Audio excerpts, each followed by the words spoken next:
Deep in the darkest heart of central Pennsylvania, a friendship was formed, and over the years the friendship grew and changed, and an additional element was brought in, a largely forgotten 2005 film starring Vincent Diesel. Thankfully, that film did not wreck the friendship, it made it evolve, until eventually, in the year 2020, it became a bouncing baby podcast. According to all of the parenting books, the podcast should stop bouncing and be walking by 20 episodes. But I don't believe that.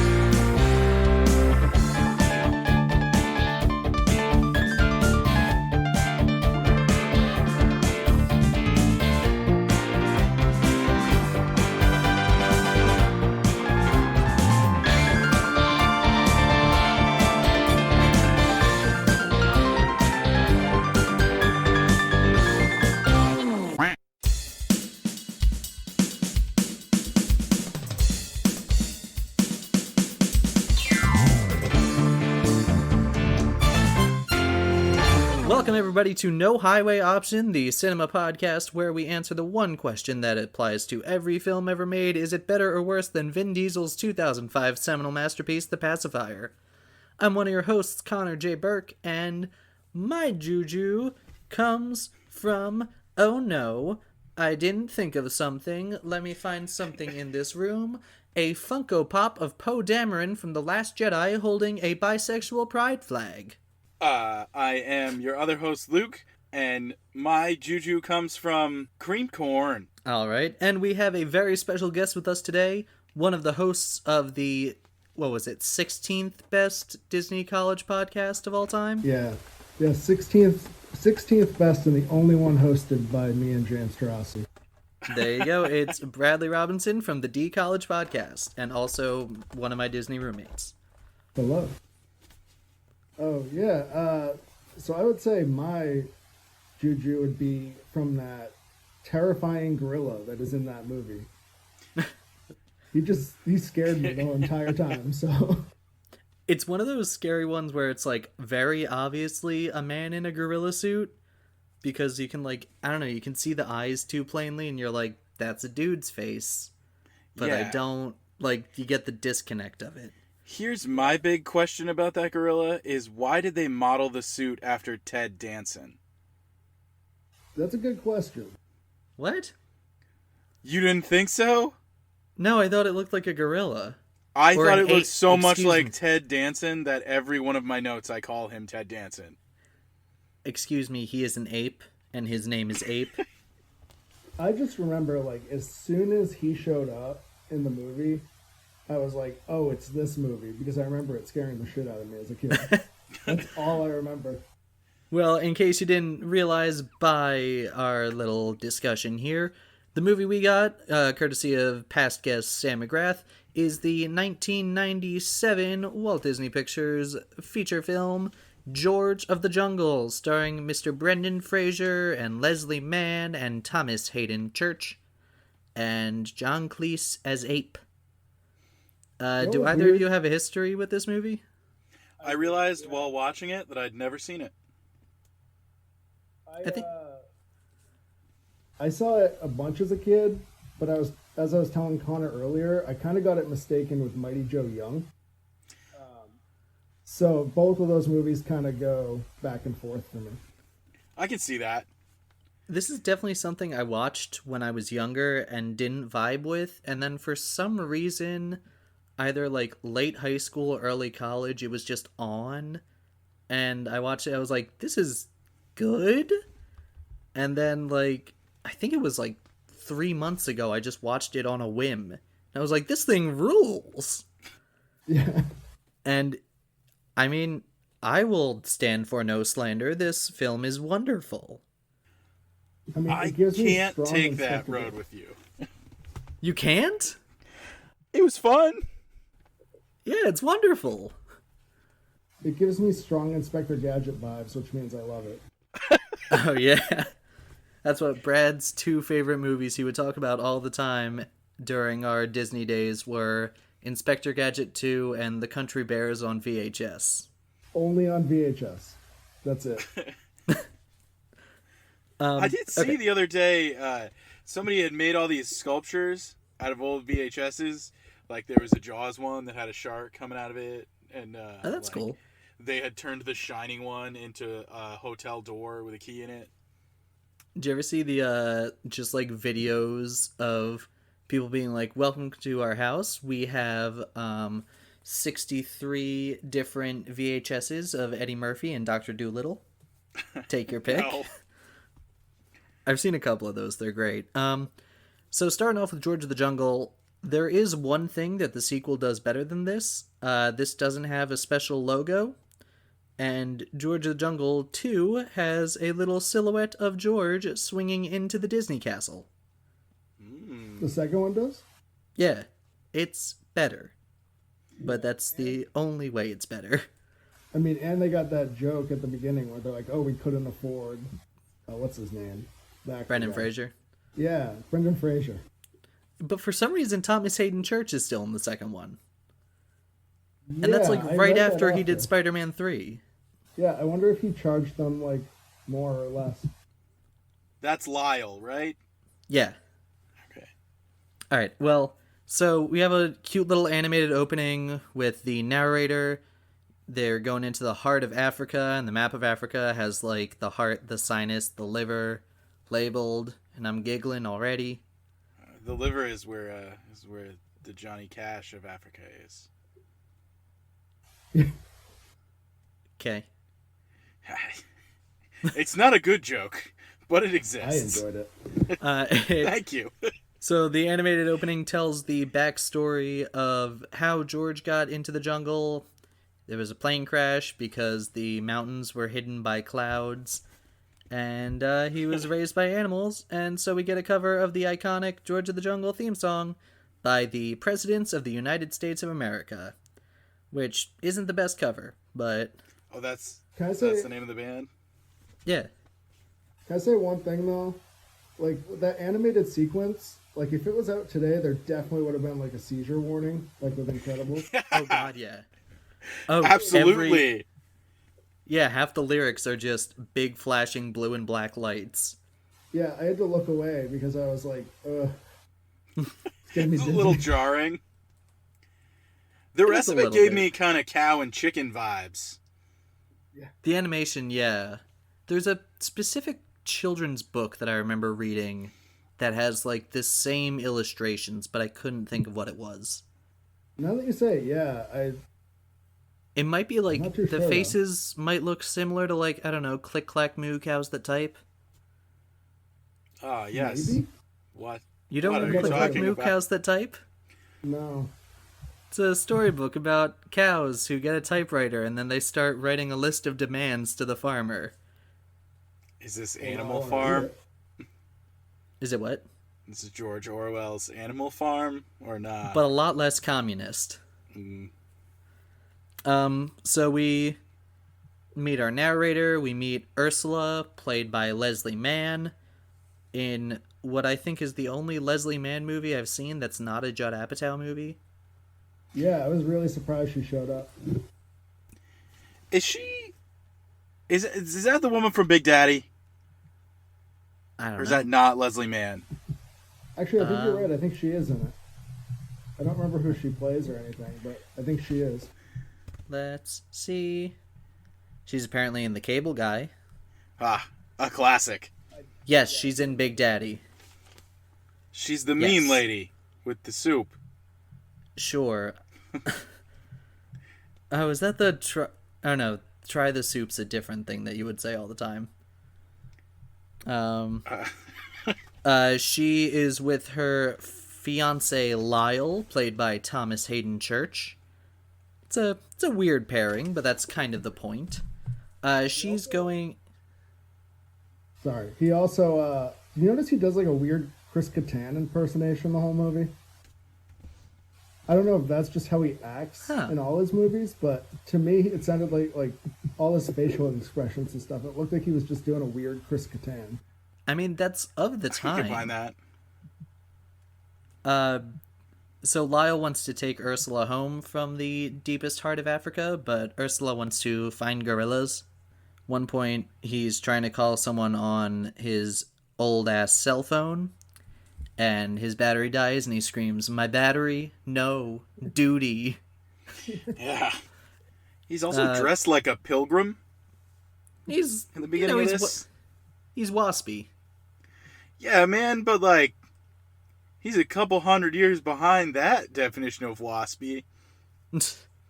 He was like one belt buckle hat away from being at the first Thanksgiving. I did not get that, but I'll take your word for it, I guess. We also meet Lyle's cronies, who are totally evil, named Max and Thor. I didn't catch Thor. Were they in anything? What's up? One of them looked like, was one of the guys the guy from that My Name is Earl? I don't... I think I'm wrong. Well, let's see. Max does not have a picture on IMDb. Always a good sign. This is his last credit. So unfortunate. So no, it's not. Maybe Thor was in. Let's see. What has Thor been in? He is the voice of Darth Vader in Star Wars Detours, which has never come out but is complete. Was that for Cartoon Network? Yeah, it was going to be a Cartoon Network or Disney XD thing where, like, it was basically just a Robot Chicken special of Star Wars, but CG and an entire series. And then when Disney bought Lucasfilm, they were like, hey, look, we have these fully completed episodes of a TV show. And they were like, nah. There's a talk show on the internet now that's all the time trying to get Detours released. It's called the George Lucas Talk Show, and I think it streams on Twitch. Sorry, this is kind of from the future. I found it weird that I mentioned it without any kind of real name drop.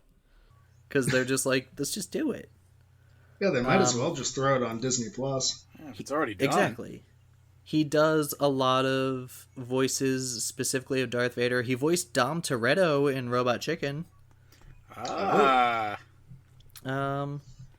Wow, he's in a lot. He does a lot of voice stuff, this guy. I'm not going through his entire thing. There's so much. He's in a couple episodes of Buffy. He's Dennis in Without a Paddle. Maybe that's where I remember him from. All right. But I don't know. I also haven't seen that in years, so maybe not. I don't think I ever saw that. I think I only saw a poster for that. Shaggy is the other guy in that, right? It's like Shaggy, Seth Green, and Third Man. Maybe Dax Shepard? Yeah, I think that's Thor's one of them. That feels like it should be Dax Shepard. No, he's just in it. He's not one of the main guys, I don't think. That's the one with the turkey and they're at the nurse and they're like trying to get the turkey off of the guy's dong and he like has a boner. That's that movie?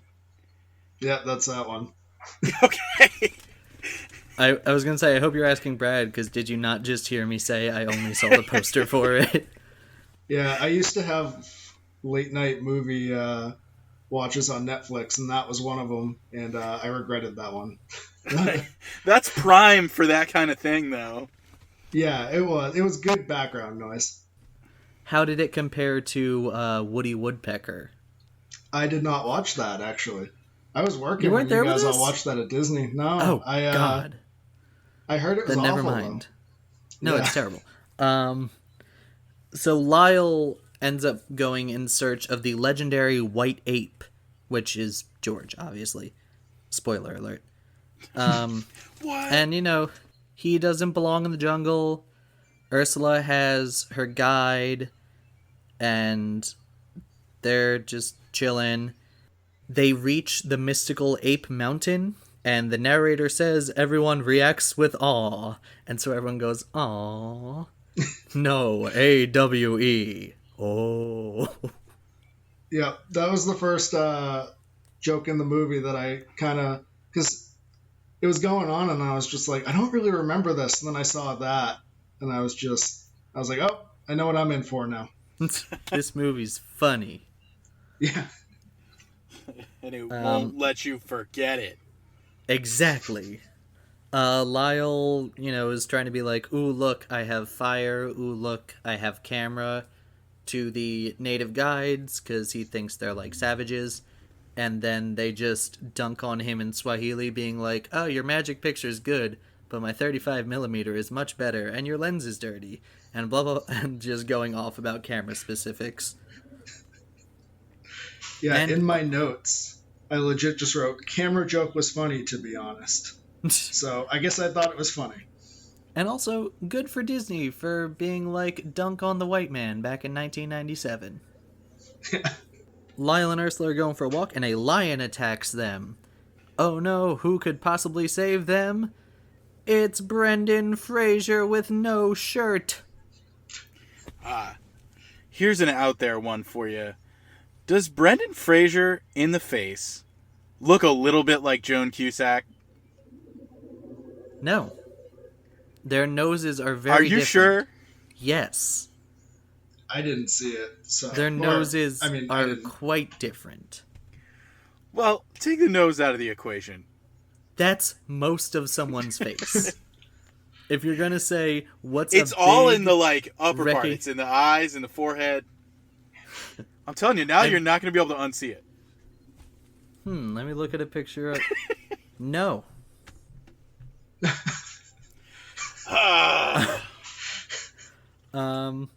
So it's a big cartoony wrestling against a lion sequence.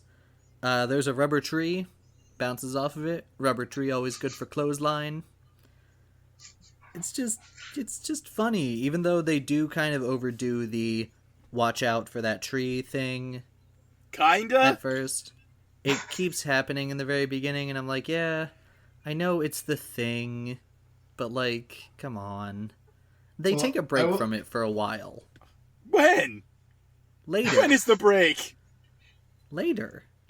Oh, I don't know, man. They just replace it with other things. Yeah, that's usually what you do. It's still the same thing. Yeah, I know, but it's like I can't fault it for that, because that's like the one thing that people remember of the animated series, which, by the way, only ran for 17 episodes.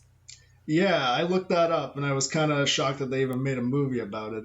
And like, it wasn't even like 17 full half hours of George of the Jungle. It was split into 3 segments. It was like George of the Jungle, Dr. Something or Other, and Super Chicken. Where was Super Chicken in this film? I don't know, but my dad used to talk about Super Chicken all the time. Good. He would sing the theme song constantly, and I didn't think it was real. So, Lyle finds Ursula's scrunchie after Lyle gets knocked out running away from the lion, and he makes up a story about the white ape stealing his girlfriend. He, like, rips up his shirt, he smears some berries to make it look like blood. He's a douche.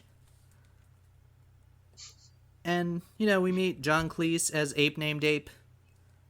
George calls his loincloth a butt flap. She's like, what are you wearing? And he just goes, butt flap. I was watching it with my girlfriend Emmy, and I had to stop and ask, what did he just say? And she goes, oh, he called it a butt flap. I was so thrown back by it. There are so many little weird things in this, but like, that's what makes it work. For me, at least. Sure, yeah. Yeah, there's so much going on that it kind of, it definitely kept me entertained throughout, at least. It's almost like a kid's version of the Airplane or Naked Gun movies, where it's like joke after joke after joke, and not all of them hit. But when a bad one happens, you don't have enough time to be like, wow, that was terrible, because another one's right behind it, I guess. Yeah. And maybe that's why I like it so much. At one point, Ursula calls George a Tarzan wannabe, which is funny because Brendan Fraser auditioned for the animated Tarzan movie to play Tarzan, and he did not get it. Was this before or after she got irreparable brain damage from crashing into that tree?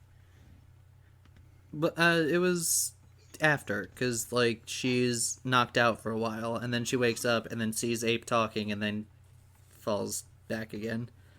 Mommy, make the ape stop talking.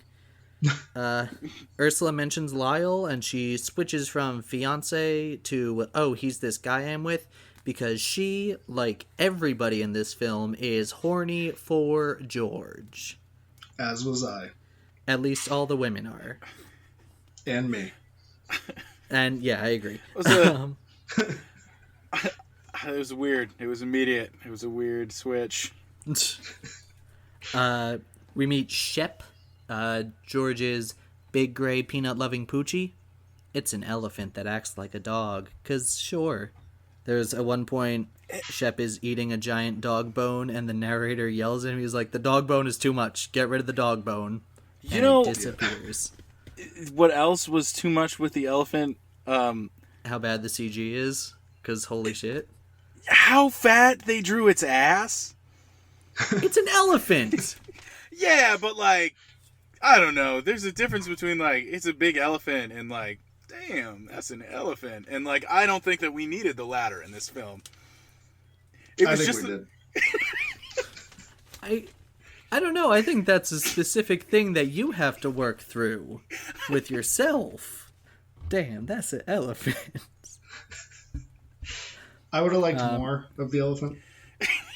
I did like the elephant when the CGI wasn't, like, very bad. The whole dog bone joke, my only note is I wrote the joke word for word and then just wrote fuck in all caps. Because it was me laughing. We see George is gonna teach Ursula vine swinging. But, you know, she doesn't want to and she doesn't get the hang of it. So he just does that with a swing version of Man on the Flying Trapeze in the background. 'Cause sure. He crashes into a tree, makes a man-shaped hole. It's just a live-action cartoon. I will say, throughout this movie, I started counting how many times he hit his balls after hitting the tree. It was not as many as you'd expect. Really? Yeah, it only happened once. And I think it was that moment. Yeah, but I thought, like, when I remembered the movie, I thought it happened like 100 times. Maybe that's all in the sequel. Maybe. The sequel's just like, what's the one thing on our comment cards that we got? Not enough ball stuff. And There also was the kid plenty from of Two it and a Half outside Men. of the tree, so maybe it was that. It was counting up all the times people got hit in the nuts. Yeah, I should have Awesome. counted that.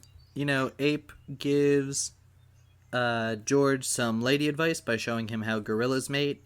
And, of course, it doesn't work, because Ursula is not a gorilla. And Lyle continues to search with the guides. Lyle's like, yes, I speak Swahili, and he just, of course, speaks absolute gibberish. Which, I don't know, I always like that joke. I always think that's a good joke when someone's like, I speak the language, and it's like, my toaster, eat the bathroom pants. Yeah, that was good. I laughed at that one. But then the guides don't only speak Swahili. Fuck you, Lyle. Pretty much. They're, going hunting after the white ape. There's one point George tries to woo Ursula, and there's a remix of Let's Get It On and Mr. Boombastic. Yeah, I wrote that in my notes. That was... And then you also got to remember, there was also...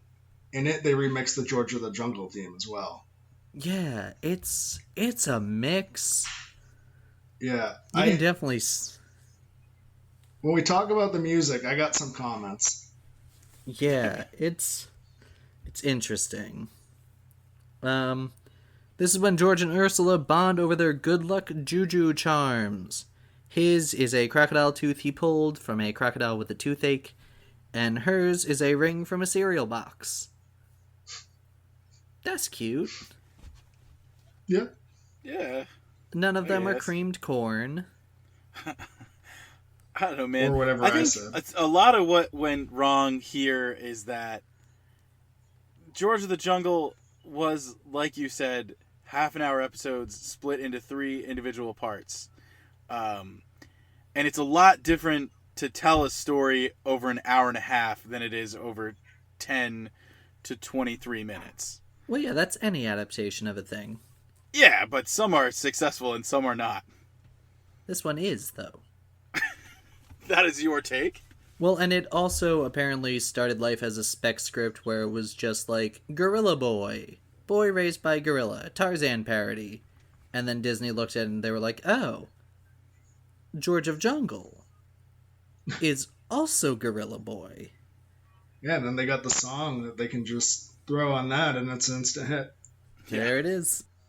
Lyle and the guides are walking around and we get my favorite moment in this film, in which Lyle falls down face first into some elephant poop and mentions there's an elephant nearby, and then all of a sudden all of the guides just turn directly to the camera and go, Bad guy falls in poop. Classic element of physical comedy. Now comes the part where we throw our heads back and laugh. Ready? Ready! Yeah, I wrote that down as that seemed like a fever dream to me. It's because I was ridiculous. not expecting it. Yeah. it's so basically, good. yeah, that would be a moment that I would compare to Inspector Gadget, which is every movie I compare. I guess I don't remember the Inspector Gadget movie enough, because I don't remember it being that, like, in-your-face joke-wise. Yeah, it's basically, I don't know if it's that in your face, but the whole movie, I think they actually sped it up. So it feels like it's just on fast forward through the whole movie, because it actually is, because they tried to get it down from like an hour 45 to an hour 15. Weird. Yeah. Yikes. Lyle, Max, and Thor find Ursula, and Max and Thor Shep. So they're like, ooh, hey, ivory. Let's shoot the elephant and get some ivory. And then they're like, oh wait, the ape can talk. Maybe we should go for him, 'cause he can talk. But then, all of a sudden, Lyle accidentally shoots George because Lyle had a lighter that looked like a gun. And it got mixed up with the guide's real gun. Oh no. Did you see that weird cut? It was somewhere after the dancing, before the toucan was banging his head on the drum, like Leslie Mann sending a bongogram. Continue. Same thing.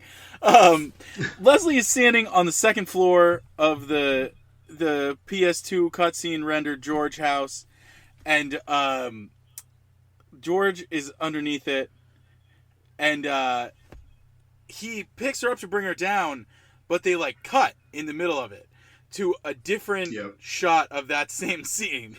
Yes, I do know what you're talking about. Very weird. It's super weird. I was confused how she got down there. Yeah. I kind of just accepted like she's there now. A different way. Yeah, it's the whole thing's weird. I thought that the treehouse was a real set. Up close, but the first time we roll up on it, all of the background of it. Oh yeah, well like the jungle and stuff obviously is like 1997 green screen. Yeah, there's a very specific shot I'm thinking of, but only two people can make it look good, and that's like Steven Spielberg or Robert Zemeckis, and that's right. It. But anyway, so George is shot, and Lyle is taken to jail. Oh no, what will happen next? Well, our three people talking will find out later after they do an ad break. Time for a special announcement. Hey Luke, what's some things you can do with a telephone? If there was like a really mad goose in your house, you could hit the goose with the telephone. Interesting. What are some more basic things you can do with a telephone? You could do basic math, or find apps, or Or you could call people that you like. You could call numbers that you know, or you could call in to your favorite Vin Diesel-based podcast. This one, we have a hotline now. Hotline, baby. I like calling it the Highway Patrol tip line, because that makes it sound like it's not what it actually is. But, call us. Leave us a message. Talk about something you heard in an episode. If you want to offer a correction, if you want to be like, hey, I liked this episode, I didn't. If you want to just bother us, I don't know, man. This is a weird experiment that we're trying out. We like hearing from you. You want to call in? We roasted your favorite movie too hard? You want to complain about it? Call on in. Yeah. Come on down. We might do special episodes every so often where we listen to the messages and talk about them. We might insert them at the end of episodes. Who knows? I don't. Yeah. Maybe we'll. None of us do. We'll do that thing where you can tattoo the audio line. We'll get it written down on a piece of paper, and then we'll feed that to a zoo animal. Not at that point yet. It's not safe to go to zoos yet either. You're right. Hey man, animals can't catch it. I thought they could. I thought dogs could. Oh, I thought dogs couldn't. I don't know. I think I read mice could. Anyway, this probably let's isn't not gonna think stay. about that. Yeah. But let's think about the phone number, which is 301-941-7493.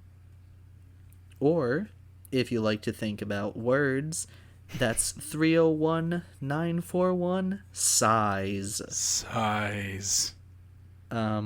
It's size because that's all Google Voice could give me when I wanted to find one that had a word in it. It's because by doing these phone calls, you could help us increase our listener size. There you go. I wanted to see if I could get one with an area code that spelled out Vin, but that apparently does not exist. Well, yeah. Have to fight Give with us a the call. phone guys. Give us a call. Let's see if this experiment works. Again, that's 301-941-7493 or 301-941-SIZE. Give us a call. Okay, bye. The ad break is over, and the narrator will leave for the rest of the episode. That narrator is cool. You should bring him back. Maybe. So now George is in San Francisco, and this is kind of the thing that, like, every kid's movie does nowadays, and, like, in the 2010s, where it's like, oh, this property, but they're in the big city now. I thought it was cool that it wasn't New York. It is good that it's not New York. San Fran, I mean, it's...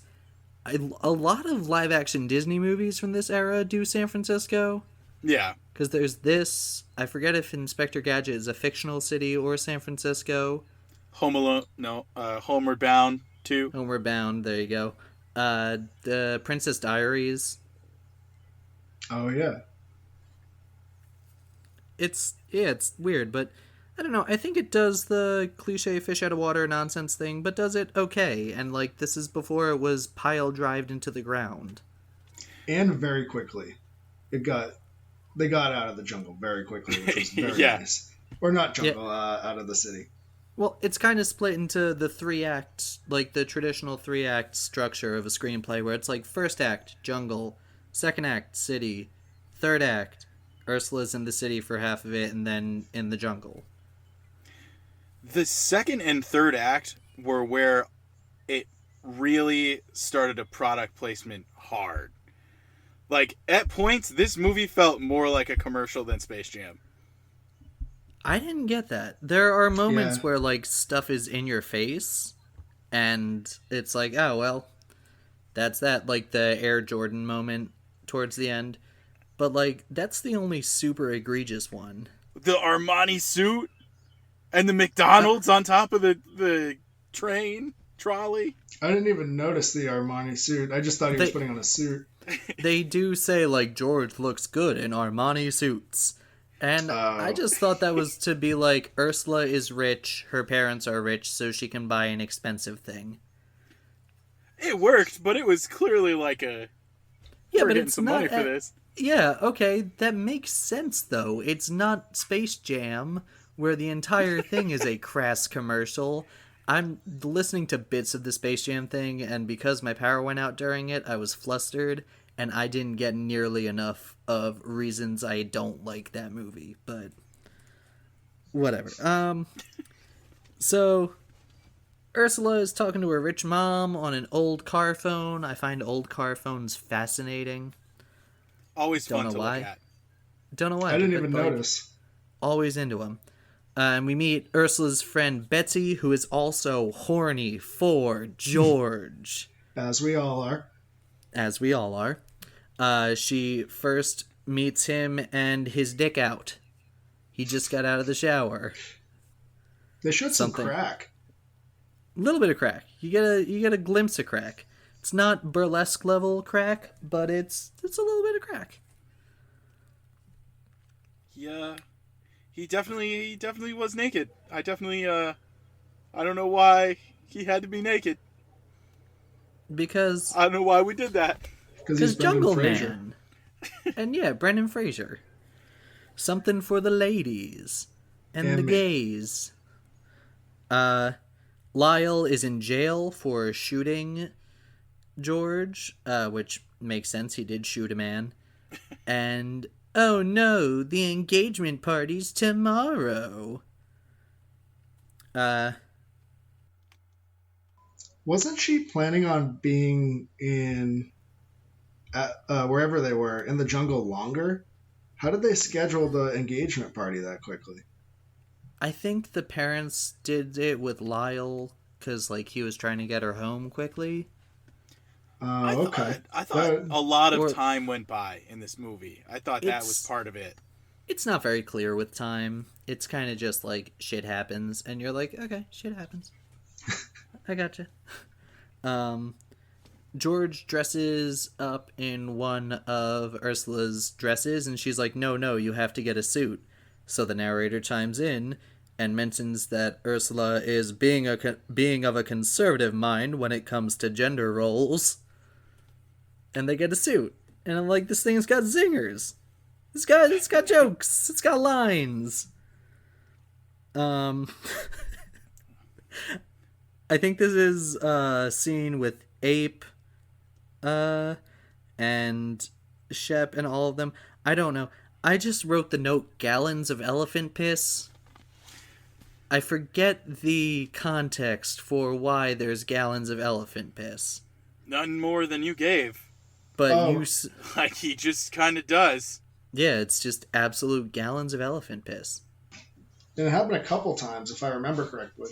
I think it happens twice. Too many times. And that's kind of all you get. You, like, cut back to the jungle, elephant piss, cut back to the city, and Ursula's like, stay here, George, I'm going to work, watch TV. And the narrator's like, but George would not stay there, and George looks up at the narrator and he's like, no, I respect Ursula's wishes. I stay here. It's like, but not for long. He's like, yeah. My note is, can I just write this shit funny over and over, and that's my entire analysis of the movie? Because this shit funny. Conor do laugh. I also There's some funny enjoyed it. parts. He eats raw coffee beans and just explores the city. A lot It's, of coffee dirt. He eats half the can of coffee dirt. Well, yeah, Can it 'cause that's even probably do not that? very filling. Can it do that? I don't know. If I were to go eat a bunch of coffee beans, I don't... I don't know It's how like- you would do if you just ate, like, if you bought a can of Maxwell House. And Yeah, then like you the just ground ate up half of coffee. it. Well, I'm just wondering, can you, like, completely swallow it, or is it like the cinnamon challenge where it'll get, like, clogged up? I feel think like we as need long to as you try had some this. liquid. Yeah. We, Check us out on our something. we're not I don't know. We're not doing. We're the just gonna cinnamon be challenge. taking coffee to the face. Oh, coffee to the spoonful, face, sure. but just the dirt. But yeah, it's a relentlessly hyper montage, And then, oh no, a parachutist is stuck on the Bay Bridge, not the Golden Gate Bridge, even though he filmed in San Francisco. George was climbing on the bridge because it looked like a rope bridge. Now it's time for George to save the parachute man. Can I just say, I think that they legit filmed him like swinging. It looked too real. It looks very... There are moments where if you don't see Brendan Fraser's face, it looks very real. And then when you see, like, when you're able to see his face, you're like, oh, that's a green screen, but, like, of course it is. Yeah. Do you think they actually filmed the stunt? I think like, so. How much do you think that they, like, how much insurance did they have to get for George of the Jungle? I think there's probably one set soundstage that's just swinging against green screens. And they have just swinging different stuff. I think that's for swinging close-ups, or, like, when it's supposed to be long things. Because, I don't know, there are times in the jungle set where I'm like, oh, that's, like, he's in there swinging. It's not... It doesn't have that, like, the lighting is slightly off blue screen thing. Right. George saves the guy... the parachutist who's stuck by swinging and crashing as George does, and Ursula and George kiss on TV, which makes Ursula's mom pissed. Yeah. Ursula's mom finds out what's going on from the news. Mm-hmm. The news reporter's name is Terrelin. Yeah. Is that not weird? I've seen an actress named Terrelin before. Yeah. Are you thinking of BoJack? Have you ever seen BoJack? Is that her name? Well, no, that's Tammy Lynn. Tammy Lynn. That was close. And Sarah Lynn. And Sarah Lynn, yeah. Wait, if it's Sarah Lynn, who's Tammy Lynn then? I don't know. You might have it. That sounds like something else. I don't remember what that's from. You might have it wrong. Sarah Lynn is the little girl. Tammy Lynn's Lynn... from something, though.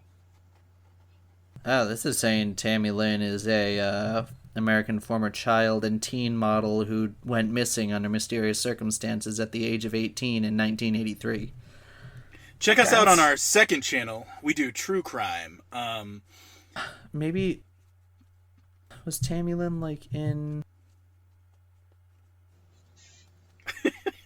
Michael's New Wife? Oh, yeah. Oh, no, that's not... classic. Okay, I don't... Oh my god, Tammy Lynn's the fucking girl from Ted. Yep. The white trash name. Yeah. Ugh, that's what I remember it from.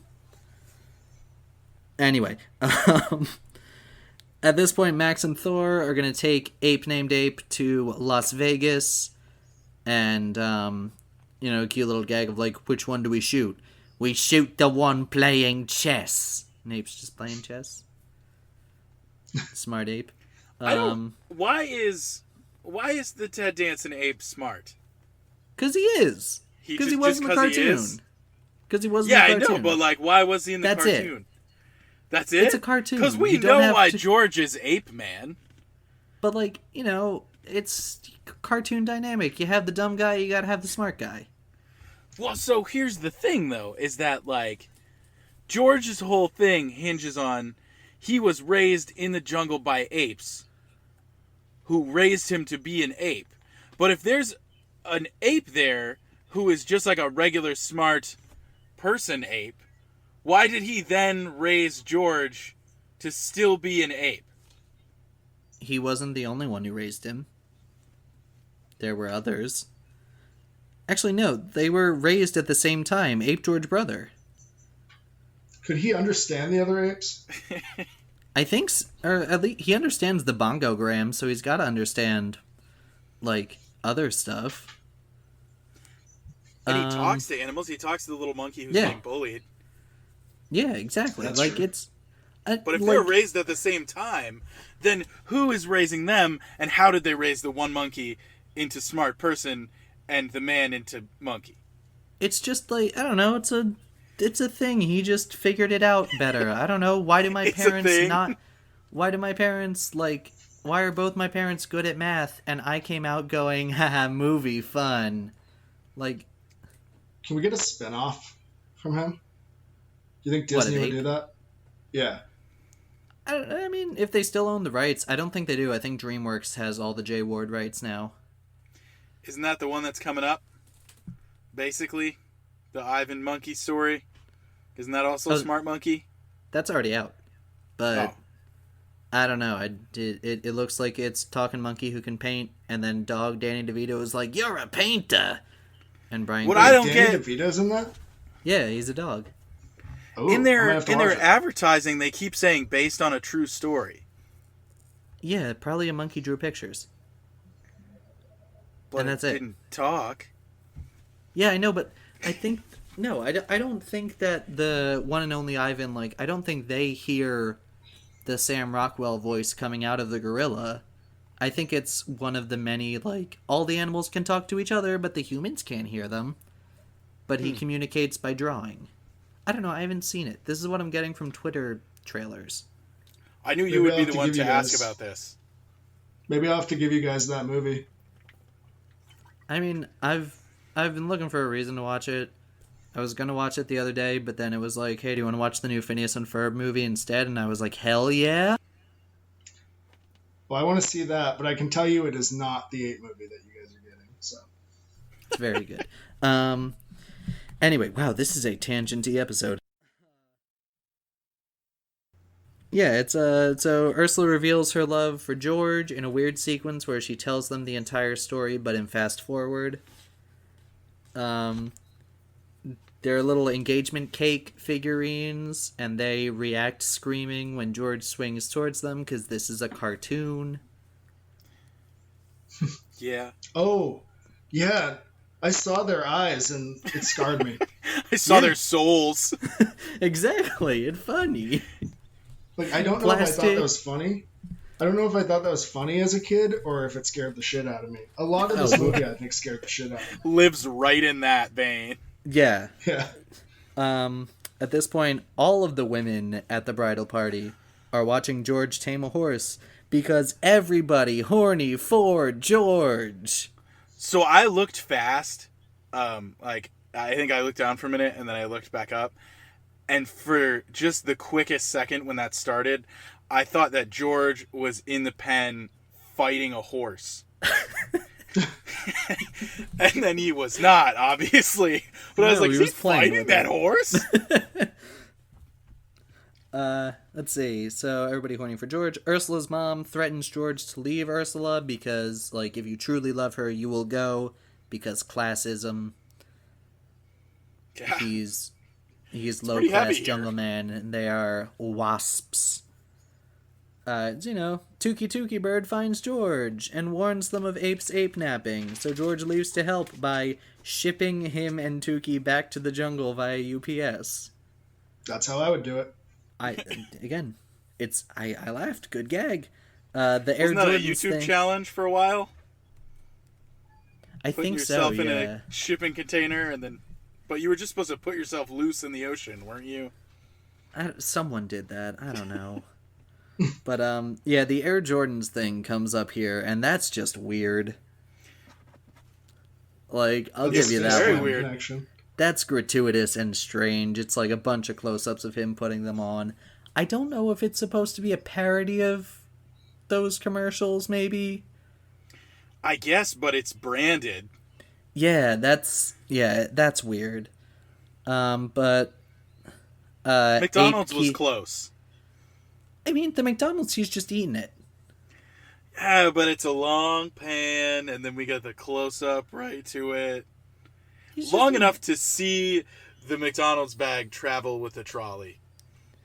But it's not like it's Zoom where, like, they're at the Wendy's naming ingredients. It's not like Space Jam where Wayne Knight pokes his head in and lists every single thing. Like, But that's quick, and then it's over. This is sustained. What about... I would argue this is the same length. takes up more movie time than that one gag. A single shot of McDonald's bag? Dialogue about Armani.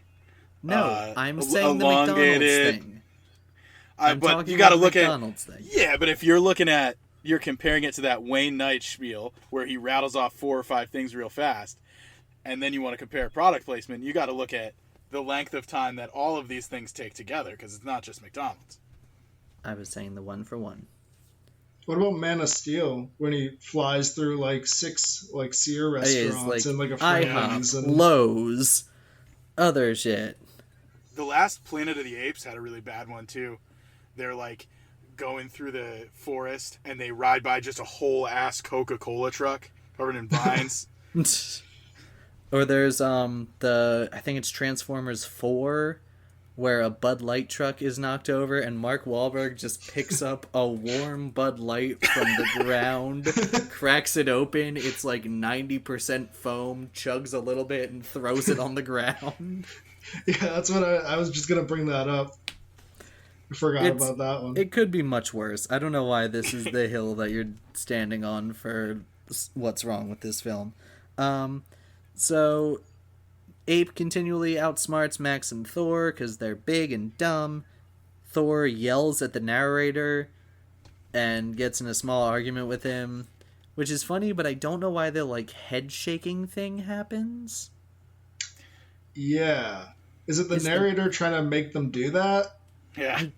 I guess. Like, narrator is God.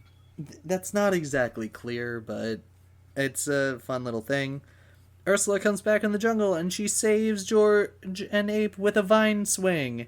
And it's a happy ending until Lyle appears. He's out of prison and is now an ordained minister in a cult. Lyle's very silly. Obviously, he's evil, but I'm pretty on board with all of his nonsense. He's a fun character, though. He's going to forcibly marry Ursula.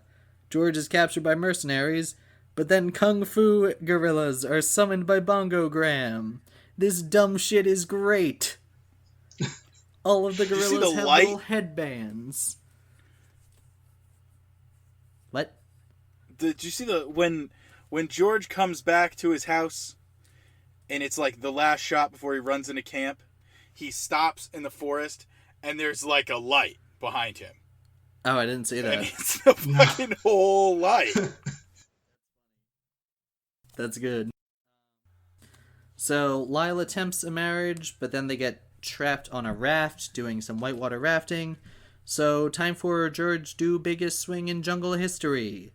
It crashes into the tree, which helps him save Ursula. Watch out for that tree was helpful. Good. We knew it would be. And Lyle swung for so long. He knew the tree was coming. Biggest swing in jungle history. He was like running around searching for her, and then suddenly he was just like, I know what I gotta do. And just started swinging in a random direction. I also think it's interesting that he grabbed her, he swooped her up after we got past the dangerous rapids. She was back on regular water. His timing was bad, but he saved her from Lyle. Right.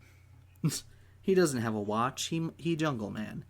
And Lyle ends up marrying a gorilla in a dark cave. The gorilla kiss him a lot. A marriage, you could call that. That thing that happens to Lyle at the end. Marriage is a word for it. I mean, he said I pronounce his man and wife, and then it's like, oh no, that's a gorilla. So George and Ursula get married and have a kid, and then the final shot is just the weirdest fuck you, we're Disney I've ever seen, where George is on Pride Rock. The literal Lion King Pride Rock, holding up his child. And I, once again, big laugh. Yeah, I thought that was hilarious. But I got one thing. So, I don't know, I don't remember the sequel, but is Chris Kattan guy still married to the ape? I don't remember, honestly. I hope they kept up that continuity. Yeah. And he was not a villain anymore. He was just part of the ape community. It's like Fast and Furious. He's definitely a villain again because he like wants to bulldoze the jungle. Ah, damn. Hold Did on you catch now. at the end of the wedding? I really wanted to know what was being said, because either it was totally planned from the beginning to like catch a certain point and it should just totally be the song, but it almost seemed like that wasn't the initial, and then they had to, it didn't work for whatever reason, because there's like a full minute 20 and everyone is like blah blah blah blah blah and the song is playing. Yeah, I don't know. It's weird. I also really like Gorilla My Way. Yeah, it ends with Ape, who I think we mentioned he's voiced by John Cleese, but like that's part of it. He's like, "But don't you want to know what happened in my story?" And Max and Thor wanted to take him to Vegas, so he goes to Vegas and just becomes a lounge singer and sings a disco version of My Way. I was really hoping he was going to star in Cheers. He looks like a gorilla. That was the only thing I really remembered from watching it from my childhood, that he sings My Way at the end. And I never remembered what movie it was. You just remembered Monkey Sing Sinatra. Yeah, I don't even think I thought it was real, to be perfectly honest. It was just a You'd wake up in the middle of the night in a cold sweat. God, Monkey Sinatra. Yeah. Sequence. Yeah, so that was George of the Jungle from 1997, starring Mr. Brendan Fraser. Now it's time to move on to the criteria, in which every episode we use this very specific criteria to compare the film and see if it's better or worse than The Pacifier. Luke, why are you dancing to me talking like an auctioneer? It's my criteria dance. Great. Audio medium. Great. First up, how's the soundtrack? I think it's fun. It's super weird. It's super weird. Al, because Weird Al does a cover of the theme song on it. Ah. Is that the credits one? Yeah. Okay. I confess that I did not watch the whole credits. Oh, you were missing out. I would say the soundtrack is a lot better because, one, it has the George of the Jungle theme, and that's amazing. But two, they put the George of the Jungle theme in every song. Somehow, whether it's horns or it's just in every song somehow, even if it doesn't fit. It's always mixed in with like it's kind of like everything's normal, and then you just hear the boom, boom, boom, boom, boom, boom, boom, timpanis in the back. It's weird. Yeah. I appreciated it. I think overall soundtrack gets a good pass. But I was not as sold on the theme being and everything, only because there were certain times where I didn't like the version. Like the one that we opened the film with, I did not really like. It's not great. No. Oh, everything's terrible. Like all the songs are terrible, but that's what makes it work. Great. Yeah. I think they should have opened with the Weird Al version, then had the Presidents of the United States of America as the credits one. Yeah. But yeah, that would have worked. As long as that Hey Llama song gets to stay. I think I wrote that song down, but I don't remember where it was. It was somewhere around the dancing. Next up, where does the main actor land on the Dieselometer, which is a comparison of Vin Diesel performances based on charm and ability. The main actor in this, of course, is Brendan Fraser as George of the Jungle. I said Baby Groot, 'cause he's charming, he's funny, and he's pretty dumb.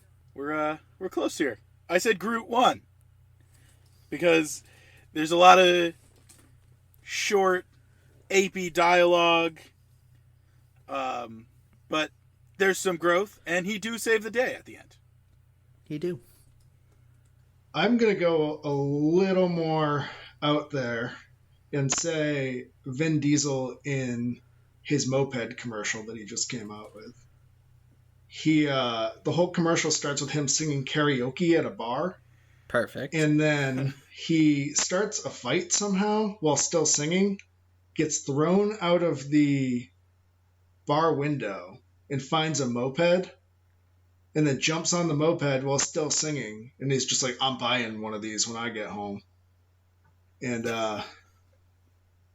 yeah, I feel like that just describes this whole movie because I didn't know what was happening for either of them. I did not know this existed. Yeah, it's from Audi, I think. It's not American. No.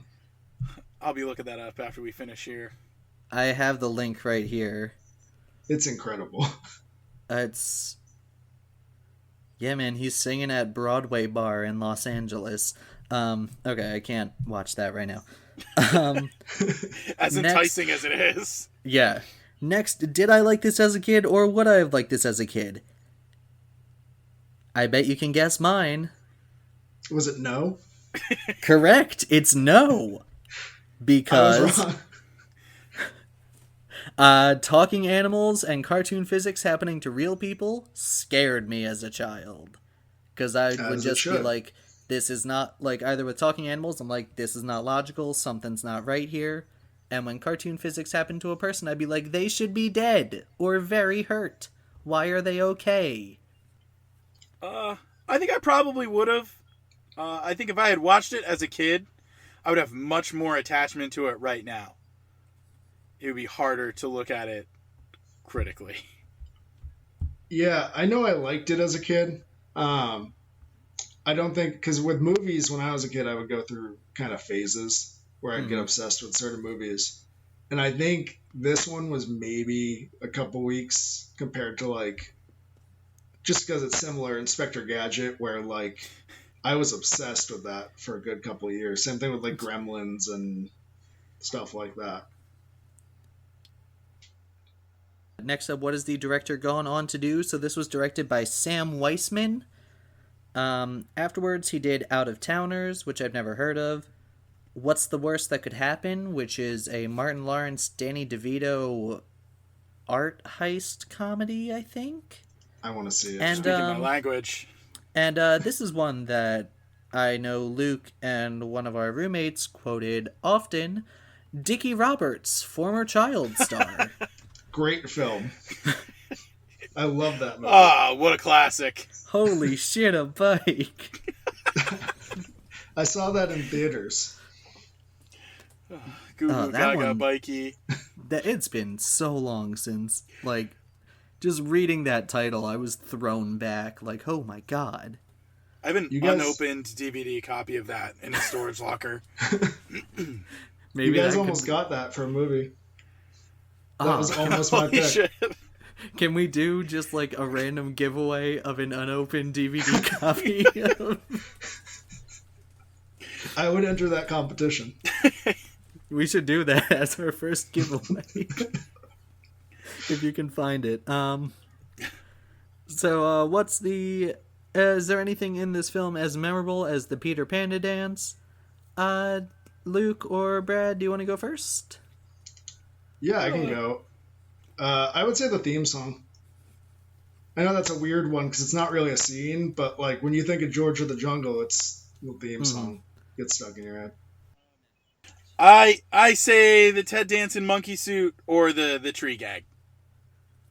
I put it's either the theme song or Bad Guy Falls in Poop. Classic element of physical comedy. That's such a dumb joke. I love it so much. You've been talking about it all week. I know. It's great. Next up, who is the Brad Garrett / Carol Kane insane side character of the film? I had it tied between the narrator or Bethany and her perpetual horniness. I say Lyle. Lyle all day, baby. The first couple of minutes he's there, he says fellows, he says all the letters. It's just great. Chef's kiss. Yeah, he's also who I had. It seemed like he just had a lot of fun playing that role.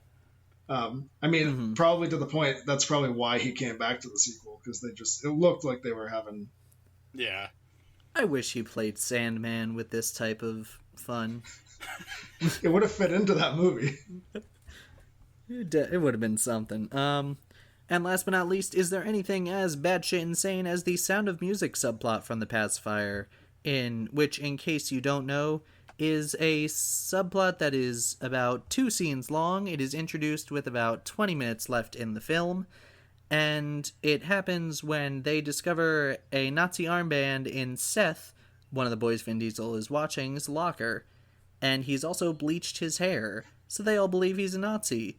But after Vin Diesel follows him, surprise, he's just playing Rolf in a community theater production of The Sound of Music.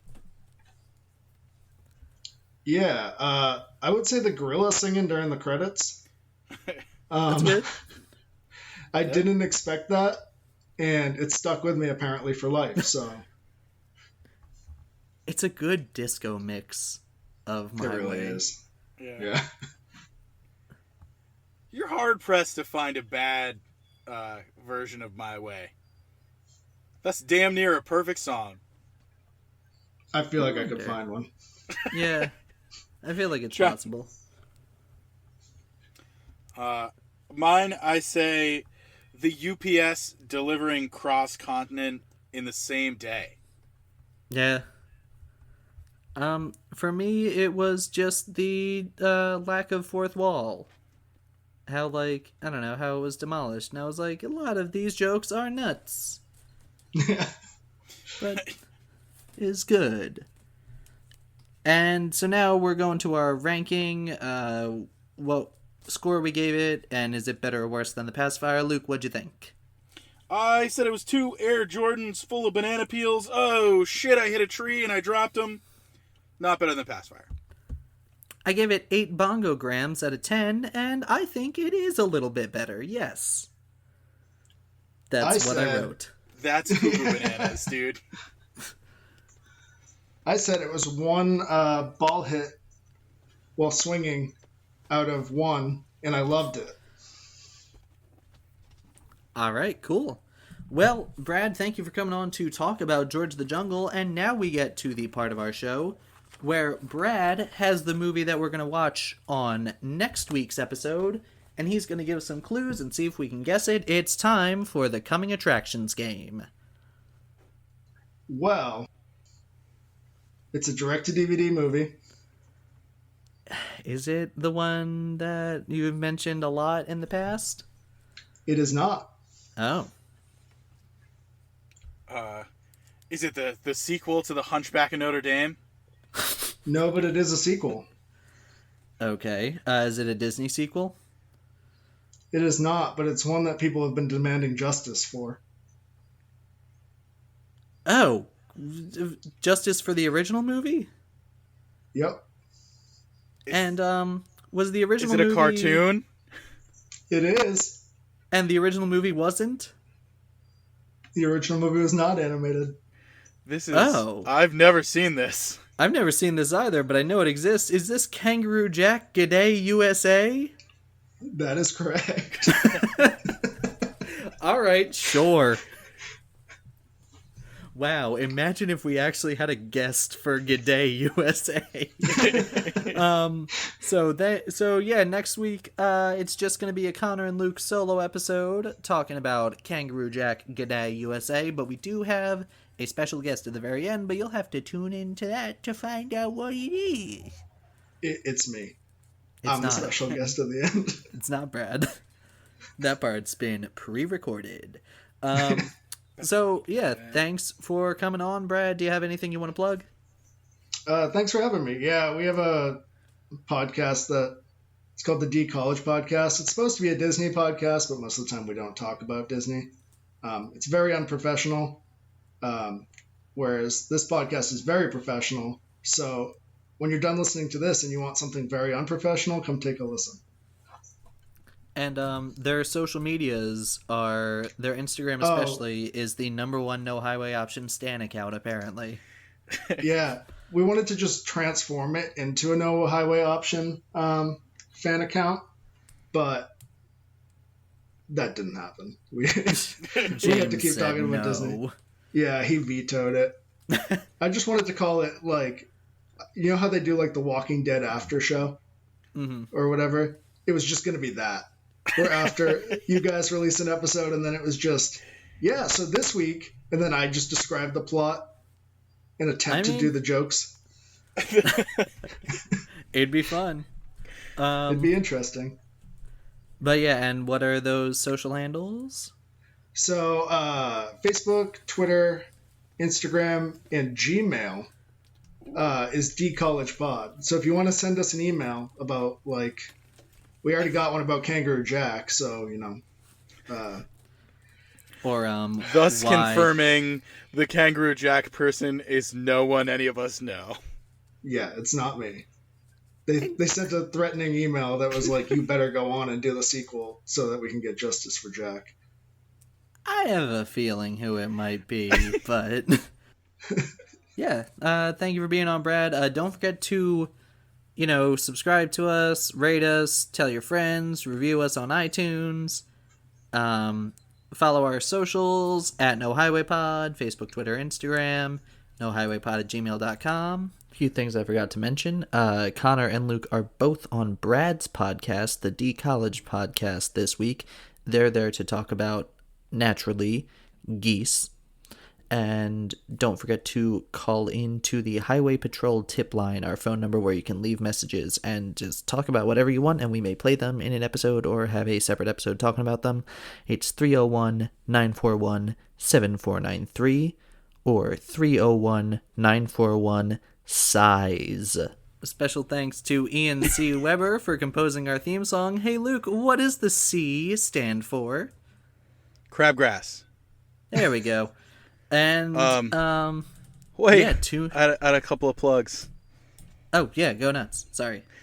I've been working on some 10-minute plays that had to get turned into some other stuff. You got to turn into more of a video format. So hopefully by the time that these are out there, some of those will be out on the interwebs. We're looking at the Silverthorne Theater Short and Sweet Play Festival. I don't know what it'll eventually be called when it's that. Also, this is not really a plug. This is more of a call to action. This is a Massachusetts local one. There was a restaurant in Amherst, Massachusetts, called Rafters Bar and Grill. It has since been shut down. Anyone who goes knows that they were pretty prominent for their chicken. There was a flavor of sauce that was unrivaled. I've never been able to find it in my life. It's called Yukon Gold, and I can't find anything like it. So my call to action is, if you or anyone you know listening knows how to get in touch with the old owners of Rafters Bar and Grill from Amherst, Massachusetts, drop me a line. Well, I live in Massachusetts, so I can take a look. Isn't Yukon Gold a kind of potato? Yeah, I think so. And I have one quick plug. I don't know if I brought it up on a past episode, and it's gonna have been out for many weeks at this point. But a very fun podcast, I Drink Your Podcast, that Matt was our guest on Space Jam. I did an episode with them about Mr. Megorium's Wonder Emporium. It came out a couple weeks ago at this point, but it's a fun listen. You should go check it out, and check out their show when you're done listening to our show, because they release on Tuesdays too. Anything else? We go with everything? No, that's everything. That's all I got. All right. Enjoy the editing. Yeah, everybody has said all of their pieces. Yes, I think it's about time that the podcast should end, because I've reached the end of my script. Okay, thank you, Mr. Narrator. See, he came back. So, for No Highway Option, I've been Connor. And I've been Luke. And I've been Bradley. And I've been your narrator. And as always, these have been our opinions, and if you don't agree with them, that's too bad, because it's our way. No highway.